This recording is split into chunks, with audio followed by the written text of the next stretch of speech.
What's up mga parts? Another day, another vlog. This is Biyahero Bong and welcome back to my YouTube channel. For today's video mga parts, it's another It's Biyahero vlog mga parts. Pero hindi siya cafe vlog, hindi rin siya restaurant vlog. But today mga parts, pupuntahan natin ang sikat at nag-trending na Halo Halo Pro Max na sobrang laki mga parts. And as you all know, or kung hindi mo pa alam parts, actually mahilig talaga ako sa Halo Halo. Kaya nung nag-invite si Pudang Diaries at si Maring Rose na maghalo-halo, ay talaga namang hindi na ako nakaresist mga parts. And the Halo Halo Pro Max mga parts ay matatagpuan lang dito sa Silang, Cavite, dito sa ating hometown, or actually taga sila ako mga parts eh. So kaya tara mga parts at puntahan natin ang Halo Halo Pro Max dito sa Silang, Cavite. Let's go mga parts!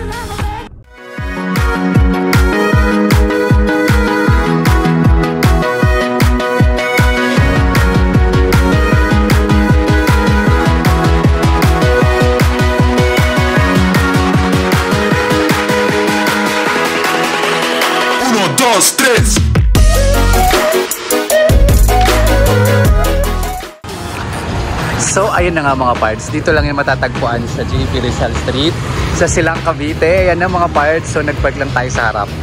Ito yung biggest halo-halo na matatagpuan dito sa Silang, ang Halo Halo Pro Max. And kasama natin for today's video sila Pudang Diary. Ayan, dito na sila mga parts. And ito na ang Halo Halo Pro Max. And actually mga parts, dito siya, matatagpuan siya dito sa food tripan dito sa Silang. Meron dito yung Bosan food trip. Yung marami dito mga kainan mga parts. So hanapin natin sila Pudang Diaries. At nakabilan na sila eh. Pero ito siya mga parts. Magkano po yung halo-halo? 180? Yung isa ganyan.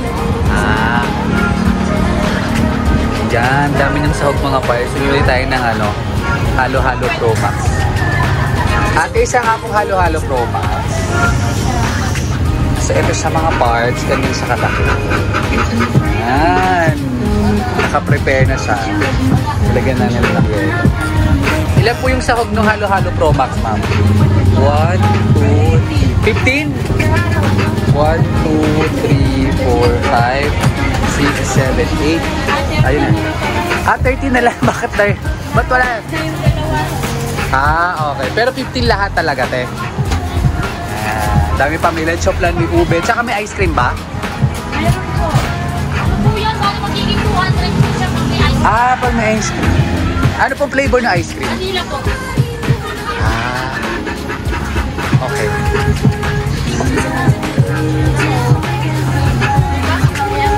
Ayan. Tignan natin ang Halo Halo Pro Max.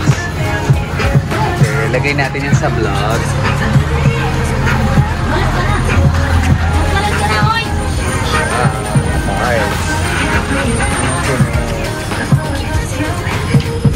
So 200 pag may ice cream. Pag wala ice cream, 180. Ano po yung melon?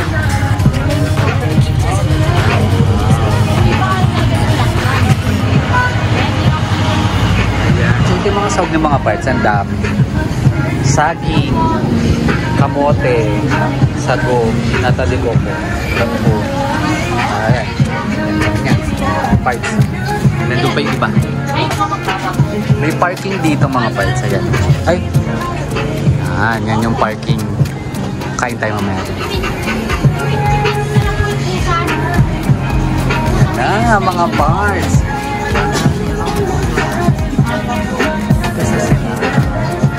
Ayan, daming gatas. Ibang break na doon.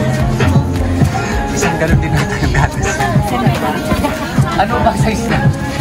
Isang galon ba? Hindi naman. 1 liter. Yan sila. Sila yung mga gumagawa ng halo-halo. Trending to ngayon. Yan. 1 liter yung halo-halo mga parts. Good luck sa atin.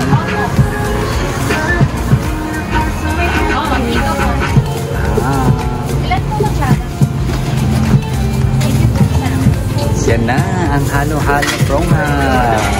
Let's eat! So ayan mga parts, nakabili na tayo. Pero kain tayo dito, mag-food trip tayo din dito sa Busan. Sa Silang din to mga parts. Hanapin natin si Pudang Diaries. Kasi I'm sure lumalapang ngayon sila ng halo-halo. Ang dami dito options mga parts, pero hapon pa ngayon. So kaya konti pa lang yung tao. Pero saan sila Pudang Diaries? Ito sila makita.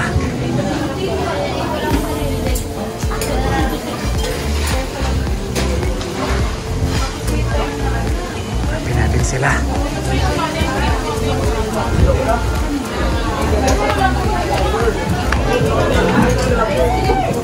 Ay, wala sila dito.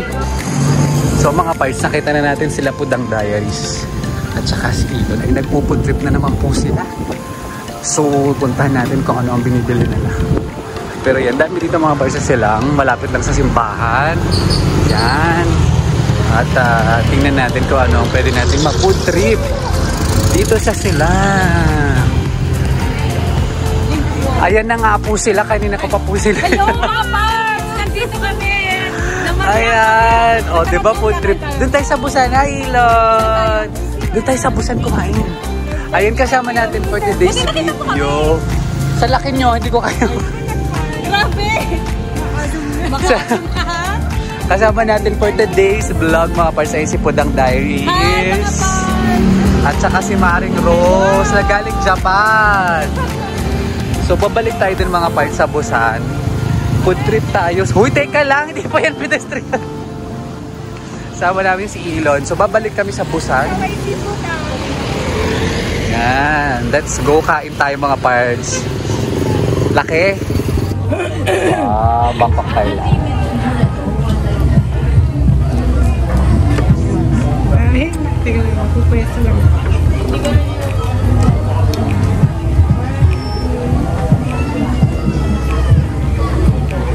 Baka gusto may sample. Ayaw ko ka ba? Hindi sa silo. Yaman na. Hindi nga. So yan mga parts, kasi nga food trip kami. So nag-order din ako ng ano to, bagnet. Dito sa may harap ng Busan food trip.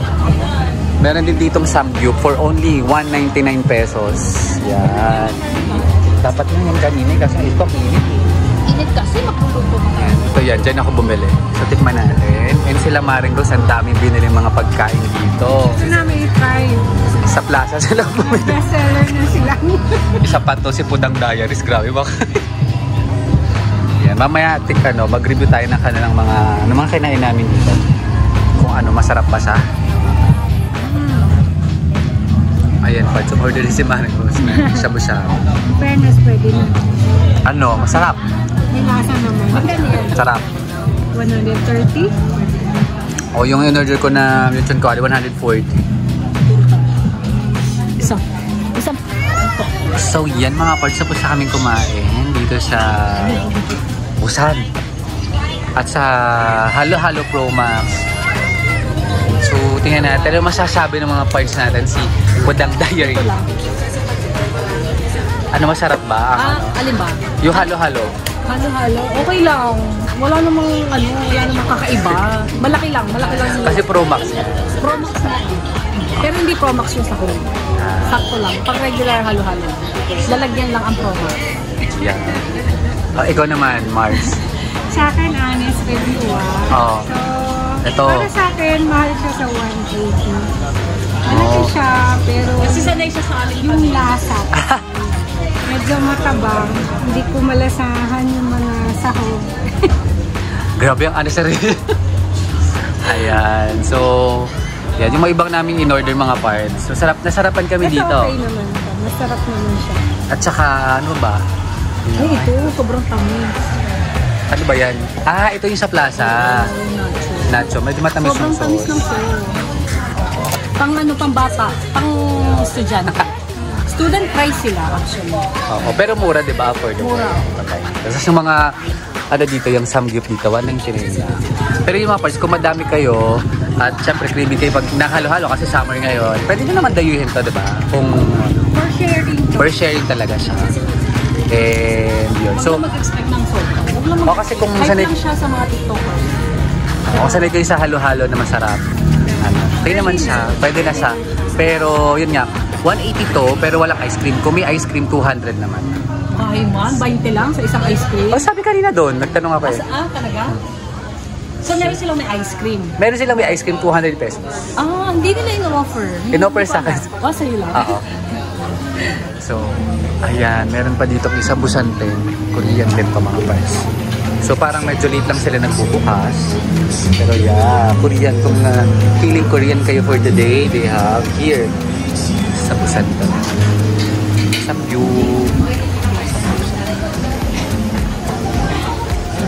Ayan, ito din. Ito yung 190 mga parts. Dami kumakain. So, pag nagawi kayo ng silang, gusto nyo ng food trip na mura, affordable sa mga parts natin dyan, dito sa tapat ng MDC RTW outlet. Ito siya. So paggabi, ganito yung itsura niya, malapit sa countryside. Ito yung Halo-Halo Pro Max, malaking halo-halo. Ayan, and dami nang nakapark ito mga parts sa street. Yan siya. And ito siya paggabi mga parts. Ganda. Cute. Ayan na Mariana naman po yung mga. Ayan pala, umorder ako dito ng shabu-shabu. Yan kung in order namin. Ito para shabu. Okay ano? Na makukulong ka sa sarap daw. Yun ba yung sabi? Yun nandun sa karapila nila. Yan. Pero in order namin yung shabu-shabu nila masarap. Diba? Very naman. Okay naman siya. Kasi Siya sa presyo. oo, yung food critic po natin kasama to. Talagang expert po yan sa lasa. Mga food critic po talaga. Oo, ito nagluluto to si Pudang Diary. So kaya alam mo. Kami sa mga food show. Oy, please subscribe to your channel, Pudang Diary. Pudang Diary. Oo, if you're curious about the content, please subscribe. So let's go na mga parts. Tapos na yung kainan natin dito sa Silang. Ito ba kayo? Yes. So ayun na nga mga parts, ginabi na kami and tapos na kaming mag food trip dito sa Busan Train and kumain ng Halo-Halo Pro Max dito sa Silang, Cavite. And nakita nyo naman mga parts and yung review din nila Pudang Diaries at ni Maring Rose. For me, personally, yung Halo-Halo, yes, it is malaki and madami siyang sahog and syempre madami din siyang yelo kasi nga malaki siya for 180 pesos. Personally, bilang isa sa mahilig talaga ako sa halo-halo and favorite ko talaga yung halo-halo and alam niyo ng mga tao na close sa akin. So medyo mataas na yung standard ko pagdating sa halo-halo talaga and I'm looking for the creaminess and of course the lasa of the sahog and the ice. So medyo natabangan ako dun sa Halo-Halo Pro Max, but of course it's up to you mga parts kung gusto niyo namang itry yung Halo-Halo Pro Max dito sa Silang, pwede naman. And for me, pwede siya for group of person to share siya kasi nga malaki siya. And syempre, ang pagambag na din kayo kung para dun sa 180 pesos. Pero for me, parang okay na ako na natry ko siya and mas prefer ko yung halo-halo na cute and sakto yung presyo pero siksik sa lasa at saka sa creaminess talaga ng halo-halo. So and dun sa mga kinain naman namin dun sa Busan Train or dun sa food park dun sa Silang, mga Korean mostly yung nandun. Nagustuhan namin yung doon, yung kinain ko na binilhan ko din na may java rice saka yung bagnet actually masarap din siya, medyo madami nga lang siyang taba. Pero si Maring Rose nag-order siya ng shabu-shabu and malasa yung sabaw niya and sakto siya sa presyo for 140 pesos. So I think okay yon. And then although hindi namin na-try yung mga samgyup at saka mga Korean food, pero kung taga Silang ka or you're from nearby towns in Cavite, at nagkikrave ka ng something Korean, ayan, pwede nyong try at puntahan yung Korean Town or Busan Train dito sa Silang, Cavite. Doon nyo din matatagpuan yung Halo-Halo Pro Max. So, yun mga parts, and sa mga parts natin dyan, I hope nag-enjoy kayo sa ating quick vlog. Para sa mga hindi pa nakasubscribe sa aking YouTube channel, please subscribe, please help me grow my YouTube channel, road to 2,000 subscriber mga parts. I'm also active in Instagram, Facebook, and also in TikTok, also at Biharenbong. If you have questions, please comment down below. But please subscribe, share to your friends, like, and yeah, until sa susunod ko mga YouTube videos mga parts, stay safe and healthy. Bye!